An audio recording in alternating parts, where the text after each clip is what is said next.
ఇదమగ్నే ఇదం నమః ఓం ప్రతిరంతు జీవసే స్వాహా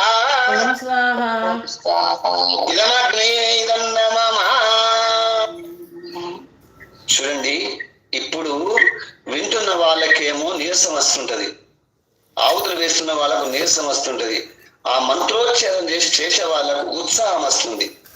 ఇక్కడ వెళ్ళి గమనించండి, బాగా గమనించండి. ఇక్కడ ఏమిటంటే శ్రద్ధావాన్ లభతే జ్ఞానం, శ్రద్ధావాన్ లభతే జ్ఞానం, తత్పరః సంయతేంద్రియ.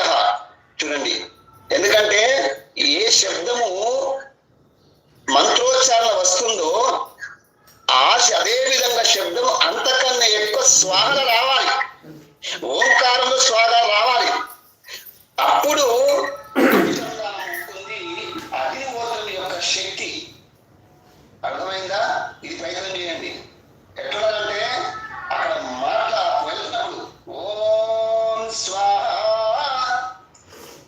ఆ శబ్దము తరంగాల యొక్క శక్తి ఏ విధంగా ఆవిర్భావం అవుతుందో నాకు అర్థమవుతుంటుంది.